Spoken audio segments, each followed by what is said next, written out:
Mari kita berdoa. Bapa di surga, kami mengundang hadirat roh-Mu kepada setiap penonton yang akan mengikuti acara ini secara online. Biarlah ini membawa berkat besar bagi kami semua, sementara kami memperbaharui hidup kami dan bersedia untuk menerima kedatangan Tuhan yang kedua kali. Dalam nama Yesus kami berdoa. Amin. Tajuk perbahasan kali ini yaitu pelajaran yang ke-9 ialah pelaburan yang tidak akan rugi. Bagaimana memastikan uang Anda itu selamat. Yesus banyak berbicara tentang uang. 16 daripada 38 perumpamaannya adalah mengenai cara mengurus uang dan harta. Hal ajaib mengenai 4 kitab Injil yaitu Matius, Markus, Lukas, dan Yohanes ialah satu daripada setiap 10 ayat atau 288 ayat keseluruhannya berbicara mengenai uang. Adalah dianggarkan kira-kira 500 ayat dalam Alkitab berbicara tentang doa, 500 ayat tentang iman, tetapi sebanyak 2000 ayat berbicara tentang uang dan harta. Tentu sekali uang sangat penting bagi Allah dan Dia tidak inginkan kita khawatir atau risau mengenainya. Dia mau supaya kita dapat mengurus harta kita, uang kita sesuai dengan rencana dan kehendaknya. Ramai orang menghabiskan banyak waktu mereka memikirkan masalah uang, tentang bagaimana mereka membayar segala bil-bil yang perlu dibayar. Mereka juga khawatir tentang masa depan mereka. Adakah mereka memiliki cukup uang untuk ketika masa pensiun nanti? Atau apakah akan terjadi apabila sudah pensiun? Apabila sudah terlalu tua untuk bekerja? Manusia inginkan sesuatu yang stabil dan permanen. Namun, di manakah mereka dapat menemukan jaminan satu hidup yang aman dan selamat masa sekarang dan di masa akan datang? Allah tidak pernah bermaksud bahwa saudara dan saya, kita semua harus khawatir tentang masa sekarang dan masa hadapan. Jika kita percaya kepadanya, kita tidak akan perlu khawatir akan apa yang akan terjadi kepada kita. Sebab itu, janganlah kamu khawatir dan berkata, apakah yang akan kami makan atau apakah yang akan kami minum, apakah yang akan kami pakai. Tetapi Bapamu yang di surga tahu bahwa kamu memerlukan semuanya itu. Marilah kita melihat rencana jaminan Tuhan untuk kita. Semua itu kembali bermula di Taman Eden. Planet bumi datangnya dari tangan penciptanya yang semuanya dalam kemegahan dan kesempurnaannya. Keagungan yang tidak mampu kita gambarkan. Keindahan lukisan melukis agung disambut oleh setiap kelipan mata. Keindahan fajar matahari terbit hanya boleh ditandingi oleh kecantikan saat matahari terbenam. Tasik dan kolam semula jadi yang penuh kedamaian terbentang di antara bukit-bukit yang indah. Setiap warna pada bumi mempesonakan dan keharumannya memberi sentuhan yang menyenangkan perasaan. Pohon-pohon merunduk keberatan beban buah yang lazat pada setiap jenisnya. Burung-burung bernyanyi di udara dan lagu-lagu yang merdu. Binatang bermain bersama di antara semak belukar yang lebat tanpa takut sesama sendiri. Sungai dan tasik mengalirkan air yang jernih dengan ikan-ikan dihiasi dengan warna-warni yang indah. Betapa indahnya surga dari ujung sampai ke ujung. Adam dan Hawa benar-benar menikmati dunia yang sempurna yang telah Allah ciptakan untuk mereka. Tetapi lebih dari itu, Tuhan Allah membuat taman. Disitulah ditempatkannya manusia yang dibentuknya itu. Coba bayangkanlah, di satu tempat di antara keajaiban dan keindahan dunia yang baru diciptakan, Allah membuat rumah taman bagi Adam dan Hawa. Rumah yang paling mewah di bumi sekalipun tidak boleh menandingi rumah taman yang asal. Bukan hanya Allah memberikan rumah yang indah menyenangkan untuk mereka, Dia juga menjelaskan makanan yang enak yang telah Dia berikan kepada mereka. Lalu Tuhan Allah menumbuhkan berbagai pohon di bumi yang menarik dan yang baik untuk dimakan. Adam dan Hawa tidak perlu uang untuk membayar sewa, tidak ada cukai yang perlu dirisaukan, rumah tidak perlu dikunci, tidak ada pengacau dan pencuri, tidak perlu ada hospital atau kedai farmasi. Mereka menikmati kesehatan yang sempurna dan masa muda mereka tidak ada kesudahannya. Komitmen satu sama lain yang tidak pernah pudar dan kasih Allah yang tiada batasnya. Allah ingin mereka berkongsi berkat ini sehingga Dia berfirman, beranak cuculah dan bertambah banyak, penuhilah bumi dan taklukkanlah itu semua. Kita adalah pengurus harta Allah atau stewards. Adalah rencana Allah agar keluarga besar yang bahagia dan sehat mendiami planet bumi ini. Allah juga mengetahui bahwa manusia harus memiliki pekerjaan untuk dilakukan, tugas yang dia akan laksanakan dengan gembira. Lalu Dia berfirman kepada Adam dan Hawa, berkuasalah atas ikan-ikan di laut dan burung-burung di udara, dan atas segala binatang yang merayap di bumi. Lalu Tuhan Allah mengambil manusia itu dan menempatkannya dalam Taman Eden untuk mengusahakan dan memelihara taman itu. Sementara segala yang ada di dunia ini milik Allah, Dia mengamanahkan dunia ini kepada manusia untuk diurus dan ditabdir oleh manusia. Allah adalah pemilik, kita adalah pelayan pengurus harta Allah. Dalam Alkitab tertulis, Tuhanlah empunyai bumi serta segala isinya dan dunia serta yang diam di dalamnya. Mazmur 24 ayat 1. Kembali Allah berfirman, sebab punya kulah segala binatang hutan dan beribu-ribu haiwan di gunung, dan apa yang bergerak di padang adalah dalam kuasaku. Aku kenal segala burung di udara dan binatang buas di padang adalah dalam kuasaku. Allah lah yang memberi kita kemampuan untuk mencari uang. Kita sendiri memang sama sekali tidak memiliki apa-apa.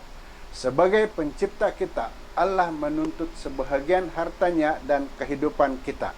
Tetapi haruslah engkau ingat akan Tuhan Allahmu, sebab Dialah yang memberikan kepadamu kekuatan untuk memperoleh kekayaan, dengan maksud meneguhkan perjanjian yang diikrarkannya dengan sumpah kepada nenek moyangmu seperti sekarang. Ulangan 8 ayat 18. Webster New World Dictionary mendefinisikan penatalayanan atau steward sebagai berikut. Seseorang yang bertindak sebagai pengawas uang dan harta milik orang lain. Saat ini jika seorang memasuki hubungan penatalayanan, dia perlu tahu apa yang pemilik harapkan kepadanya dan harapkan daripadanya. Begitulah pengertian yang Allah berikan bagi Adam, seperti dikatakan di dalam Alkitab. Semua pohon dalam taman ini boleh kau makan buahnya dengan bebas. Tetapi pohon pengetahuan tentang yang baik dan yang jahat itu, janganlah kau makan buahnya. Sebab pada hari engkau memakannya, pastilah engkau mati. Kejadian 2 ayat 16 dan 17. Adam dan Hawa boleh memakan buah dari semua pohon dalam taman, tetapi mereka tidak boleh memakan buah dari satu pohon khusus itu. Dengan menuruti Allah, mereka menunjukkan kesetiaan mereka untuk mengurus harta Allah. Jika mereka setia kepada peranan mereka, maka mereka akan hidup selamanya di dunia yang Tuhan berikan kepada mereka. Namun Adam dan Hawa gagal melalui ujian sederhana yang dituntut oleh Allah. Mereka jatuh dari keluarga diraja dan menjadi hamba. Dan di balik itu semua yang paling puas hatinya adalah setan, malaikat pemberontak yang berharap berkuasa atas seluruh bumi selamanya. Namun kekuasaan setan dihancurkan oleh kedatangan Kristus ke dunia pada beberapa abad kemudian. Rencana setan adalah untuk mengalahkan anak Allah semudah dia mengalahkan Adam dan Hawa. Setan menunggu hingga Yesus berpuasa selama 40 hari lamanya. Dan iblis membawanya pula ke atas gunung yang sangat tinggi dan menunjukkan kepadanya semua kerajaan dunia dengan kemegahannya. Kata iblis kepada Yesus, semua ini akan kuberikan kepadamu jika engkau sujud menyembah aku. Setan berharap boleh menggoda Yesus dengan kemegahan dunia ini, tetapi dia gagal. Hal yang setan janjikan akan diberikan kepada Kristus bukanlah miliknya. Dia telah mencurinya oleh tipu hela dan kelicikannya. Yesus tidak akan menggadai hubungannya dengan Bapanya untuk kekayaan dan gemerlap duniawi. Pada akhirnya, nasib setan selamanya dimeteraikan di Kalvari. Oleh kematian Kristus di kayu salib, setan telah dikalahkan. Kematian Kristus membolehkan pemulihan planet bumi ini terjadi. Siapapun kita dan apapun milik kita adalah oleh anugerah kekal dari Kristus untuk keluarga manusia. Sama ada kita mencintai dia atau tidak, seluruh kehidupan dan milik kita adalah hartanya. Dia bukan hanya sebagai pencipta kita, dia juga penebus kita. Dan seperti Adam dan Hawa, kita adalah penatelayanan segala yang Allah telah amanahkan kepada kita. Jadi, apakah yang Allah minta dari kita? Setelah dipertanggungkan dengan amanah, hamba demikian itu wajib membuktikan bahwa dia dapat dipercayai. Kita adalah penatelayanan kehidupan karunia Allah. Karunia Allah terbesar adalah kehidupan. Rasul Paulus menyatakan, Allah yang telah menjadikan bumi dan segala isinya, memberikan hidup dan napas dan segala sesuatu kepada semua orang. Nyawa kita berasal dari Allah. Setiap degupan jantung, setiap hembusan napas, setiap denyutan nadi dalam tubuh kita adalah kurnia dari Allah. Paulus menuliskan, karena itu saudara-saudara, demi kemurahan Allah aku menasihatkan kamu supaya kamu mempersembahkan tubuhmu sebagai persembahan yang hidup, yang kudus dan yang berkenan kepada Allah. Itu adalah ibadah yang sejati. Roma 12 ayat 1. Persembahan yang hidup berarti komitmen yang terang-terangan atau patuh pada Kristus dan kepimpinannya dalam kehidupan kita. Kristus berjalan berkeliling sambil berbuat baik. Dia adalah teladan kita. Kita mengikuti contohnya, memberi pelayanan tanpa mementingkan diri sendiri. Kita adalah penatelayanan kurnia waktu dari Allah untuk kita. Sedang penonton, kita bukan hanya penatelayanan uang, kita juga penatelayan waktu kita. Kata orang, waktu adalah isi kehidupan. Pemazmur memohon kepada Allah, ajarlah kami menghitung hari-hari kami sedemikian hingga kami beroleh hati yang bijaksana. Mazmur 90 ayat 12. Membuang waktu berarti membuang hidup. Membuang sia-sia talenta yang dikaruniakan Allah bagi setiap manusia. Setiap orang memiliki kiraan jam sama ada dalam satu hari, jumlah menit yang sama dalam setiap jam, dan akan dihitung apa saja pilihan yang akan dibuat untuk kita menggunakan masa itu. Allah menuntut agar kita menggunakan waktu kita dengan bijaksana secara menyeluruh. Dia juga menghendaki kita untuk mengatur waktu pada hari Sabat, hari ke-7 dalam seminggu, sebagai pernyataan kepercayaan kita kepadanya sebagai pencipta. Sedang penonton, walaupun semua waktu kita itu adalah milik Allah, namun dia minta hari ke-7 yaitu Sabat diluangkan untuk bersama dengannya, istirahat dalam firman-Nya dan mendapatkan penyegaran dari janji-janjinya. Dia mengundang kita meletakkan semua tekanan dalam seminggu bekerja, belanja dan masalah duniawi, dan pada hari Sabat hanya mengingati Dia sebagai pencipta dan penebus kita. Kita adalah juga penatelayanan kurnia talenta dari Allah. Kalau begitu, saudara bertanya, talenta apakah yang secara khusus kita dipertanggungjawabkan sebagai penatelayanan Allah? Saya tidak memiliki talenta apapun. Sedang penonton yang dikasihi Tuhan, istilah talenta biasanya dikaitkan dengan bakat seperti untuk kebolehan bernyanyi, bermain musik, melukis, menjahit, menulis, atau memimpin. Talenta-talenta yang Allah rencanakan tidak terbatas di sini sahaja. Sebagai penata layanan Allah, kita bertanggung jawab pada segala yang Allah berikan kepada kita, termasuk kehidupan, waktu, kemampuan, dan harta yang kita miliki. Allah akan bertanya kepada kita apakah kita gunakan dengan talenta kita untuk memperkayakan diri atau menyalurkan berkat kepada orang lain. Yesus berkata, "Ikutlah aku." Dia hidup tidak mementingkan dirinya sendiri. Alkitab mengatakan bahwa Yesus adalah orang yang berjalan berkeliling sambil berbuat baik. Talenta-talenta kita tidak digunakan untuk mendapatkan pujian dari orang atau untuk mendapatkan balas jasa dari Allah. Talenta itu dipinjamkan kepada kita untuk menjadi saluran berkat dari Allah untuk orang lain. Paulus menulis, "Dan apakah yang engkau punyai yang tidak engkau terima? Dan jika engkau memang menerimanya, mengapakah engkau memegahkan diri seolah-olah engkau tidak menerimanya?" Seterusnya, sedang penonton, kita adalah penata layanan kurnia uang dari Allah. Sebagaimana kita mencari dahulu kerajaan Allah dan kebenarannya, Matius 6 ayat 33, kita dipenuhi dengan berkat yang Allah curahkan kepada kita.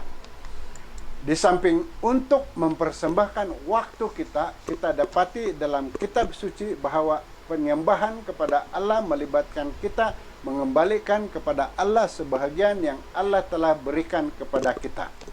Alkitab berkata, "Demikian juga segala persembahan persepuluhan dari tanah, baik dari hasil benih di tanah maupun dari buah pohon-pohonan, adalah milik Allah." Itulah persembahan kudus bagi Tuhan. Saat kita mengembalikan persembahan kepada Allah, kita terus diingatkan bahwa Allah adalah pencipta dan sumber dari segala berkat. Lalu kita bertanya, persembahan itu digunakan untuk apa? Sedang penonton, dalam kitab Bilangan memberikan penjelasan mengenai Bani Lewi, yaitu pelayan bagi Allah di Ka'bah dan rumah-rumah ibadah. "Sesungguhnya aku berikan kepada mereka," kata Tuhan, "segala persembahan persepuluhan di antara orang Israel sebagai milik pusakanya untuk membalas pekerjaan yang dilakukan mereka." Pekerjaan pada kemah pertemuan, Bilangan 18 ayat 21. Di dalam Alkitab kita menemukan bahwa persembahan selalu digunakan untuk membiayai pekerjaan Allah. Dalam perjanjian baru, Paulus menjelaskan, "Tidak tahukah kamu bahwa mereka yang melayani dalam tempat kudus mendapat penghidupannya dari tempat kudus, dan bahwa mereka yang melayani mezbah mendapat bahagian mereka dari mezbah itu. Demikianlah pula Tuhan telah menetapkan bahwa mereka yang memberitakan Injil harus hidup dari pemberitaan Injil itu." 1 Korintus 9 ayat 13 dan 14. Kristus memerintahkan adanya sistem perpuluhan pada waktu yang sama. Dia menegur para ahli Taurat dan orang Farisi karena pendekatan pemikiran yang sempit terhadap agama. "Hai kamu orang-orang munafik," katanya, "sebab perpuluhan dari selasi, adas manis, dan jintan kamu bayar, tetapi yang terpenting dalam hukum Taurat kamu abaikan, yaitu keadilan dan belas kasihan dan kesetiaan. Yang satu harus dilakukan dan yang lain jangan diabaikan." Matius 23 ayat 23. Beberapa orang bertanya, apakah perpuluhan itu hanya untuk orang Yahudi? Kita pun bertanya, apakah berkat surga itu hanya untuk orang Yahudi? Ramai orang mendapatinya sangat sukar untuk membuat keputusan mengembalikan persepuluhan. Pada mulanya memang suatu yang sukar dilakukan. Namun setelah kita menyerahkan persepuluhan, dan juga yang sama penting menyerahkan yang 90% bagi pada kita itu kepada Tuhan, untuk Tuhan membantu kita mengurusnya, kita akan dapati bahwa berkat berlimpah akan kita terima selepas itu. Ini karena Allah sudah berjanji di dalam kitab Maliaki, bahwa dia akan memberikan ganjaran untuk umat yang akan bertindak mengembalikan persepuluhan dan memberikan persembahan yang berkemurahan dengan setia.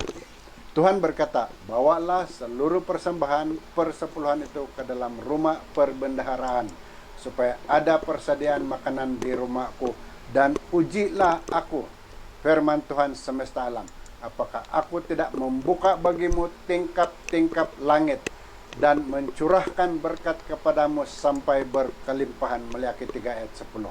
Perhatikan di sini, perpuluhan adalah satu daripada 10.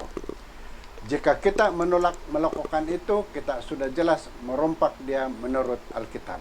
Namun kamu menipu aku, tetapi kamu berkata dengan cara bagaimanakah kami menipu engkau mengenai persembahan persepuluhan dan persembahan khusus. Maliaki 3 ayat 8 yang kita baca tadi. Perpuluhan atau 1/10 bahagian daripada pendapatan kita adalah milik Allah. Kita juga diminta untuk memberi dengan limpah, dengan persembahan. Terserah masing-masing kita untuk memutuskan berapa yang rela kita berikan. Namun ada panduan dalam Alkitab yang Yesus khusus mengatakan, berilah dan kamu akan diberi satu takaran yang baik, yang dipadatkan, yang digoncang, dan yang tumpah keluar. Lukas 6 ayat 38. Rencana Allah untuk membiayai pekerjaannya di bumi adalah sederhana dan indah. Dia minta umatnya untuk memberi dari hati mereka tanpa khawatir tentang keperluan diri mereka sendiri, dan pada akhirnya akan mereka mendapati pendapatan mereka jauh lebih berlimpah dari yang diharapkan. Mungkin saudara berpikir bahwa Allah memiliki segalanya, emas, perak, ternak, dan tanah untuk kita. Mengapa dia perlu uang lagi? Sistem perpuluhan adalah rencana Allah untuk keuangan dalam pekerjaannya di muka bumi ini. Dia tidak pernah bermaksud gereja dibiayai oleh hasil lotre, permainan bingo, 4 ekor, dan sebagainya. Dan bukankah perpuluhan merupakan cara pertanggungjawaban terhadap kita atas keuangan dalam pelayanan? Setiap orang memberi sesuai dengan jumlah yang diterimanya. Jika Anda menerima 1.000 ringgit, Anda akan kembalikan 100 ringgit kepada Allah. Dan jika Anda menerima 100 ringgit, Anda akan kembalikan 10 ringgit kepada Allah. Apapun yang kita berikan kepada Allah, dia berikan lebih limpah pada kita. Kita selalu menerima lebih dari apa yang kita berikan. Saat kita mengembalikan perpuluhan kepada Allah, kita mengungkapkan penghargaan kita terhadap apa yang kita telah terima dari Dia, dan berkuranglah rasa tinggi hati dan ketamakan kita. Kita menjadi lebih peduli kepada orang lain, dan saat kita berkongsi berkat dengan mereka, kita merasakan pertumbuhan cinta dan kasih menjadi lebih bertambah seperti Yesus. Itulah rencana Allah untuk pertumbuhan kita dalam Kristus. Yesus menceritakan satu kisah yang indah pada waktu dia mengajar. Ini adalah salah satu dari cerita yang paling menarik. Seorang petani yang rajin dan bekerja keras sedang menuai besar-besaran pada waktu itu. Tuaian itu sangat luar biasa sehingga gudangnya tidak cukup untuk menampung hasil tuaiannya. Gudang sudah penuh namun tuaian belum selesai. Apa yang boleh dia lakukan itu merupakan satu masalah.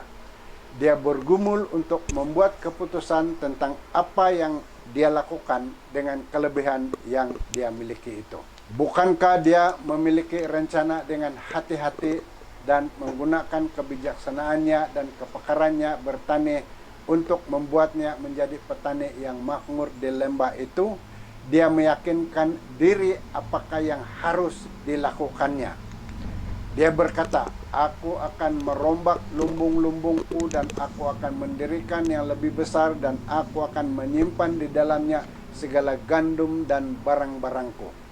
Sesudah itu aku akan berkata kepada jiwaku, jiwaku, ada padamu banyak barang, tertimbun untuk bertahun-tahun lamanya. Beristirahatlah, makanlah, minumlah, dan bersenang-senanglah. Tetapi firman Allah kepadanya, "Hai engkau orang yang bodoh, pada malam ini juga jiwamu akan diambil daripadamu. Dan apa yang telah kau sediakan untuk siapakah itu nanti? Demikianlah jadinya dengan orang yang mengumpulkan harta bagi dirinya sendiri, jikalau dia tidak kaya di hadapan Allah." Petani yang kaya ini tidak mengetahui dari mana datangnya berkat itu. Dia tidak mengenali penciptanya atau kewajibannya sebagai penata layanan. Dia sama sekali melupakan mereka yang miskin, yatim piatu, para janda, atau mereka yang tidak punya tempat tinggal. Dia hanya memikirkan dirinya sendiri. Orang ini memiliki masalah dengan pribadi dan perasaannya sendiri. Yesus mengatakan, karena di mana hartamu berada, di situ juga hatimu berada. Yesus sangat serius membicarakan masalah sikap terhadap harta kita. Karena jika kita tidak berserah kepada Yesus, harta boleh menuntun kita jauh dari Tuhan, bahkan akibatnya kita kehilangan kehidupan yang kekal. Dia juga mengatakan, apa gunanya seorang memperoleh seluruh dunia tetapi kehilangan nyawanya. Masalah manusia pada zaman modern adalah bahwa kehidupannya menjadi sangat kompleks dan jadwal hariannya sangat sibuk, sehingga dia juga melupakan atau tidak boleh mengambil waktu untuk mengingat dari mana semua berkat itu datang. Dia gagal memberikan pertimbangan mengenai harga yang telah dibayar untuk menebus dia dari dosanya. Sebagai akibatnya, dia mengabaikan untuk menghormati Allah dengan waktu, talenta, dan harta miliknya. Masing-masing kita perlu diingatkan setiap hari mengenai hal ini.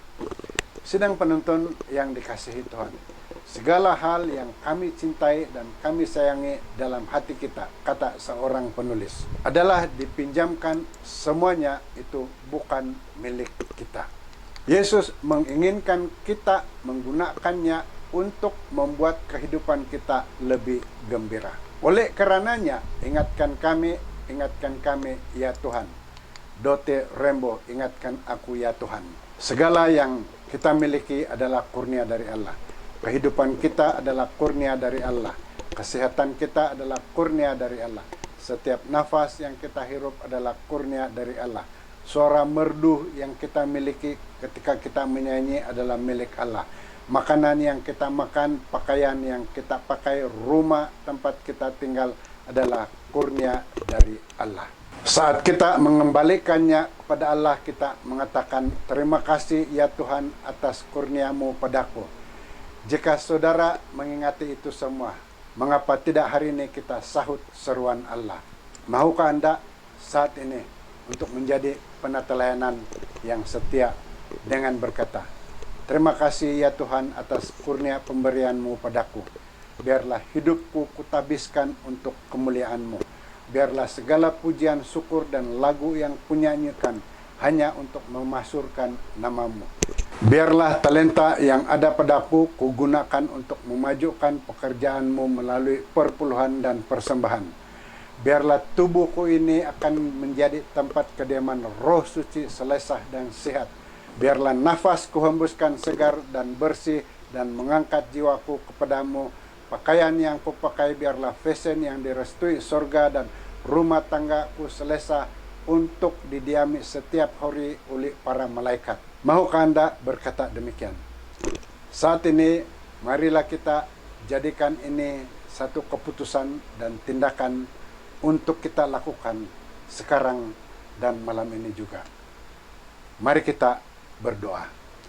Bapa di surga, terima kasih karena satu pencerahan tentang peranan kami sebagai penata layanan dan apa yang Engkau tuntut dari kami atas segala pemberian yang Engkau berikan kepada kami.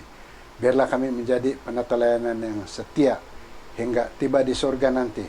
Kami akan terus menjadi penata layanan yang terlatih dan setia kepadamu. Dalam nama Yesus kami berdoa.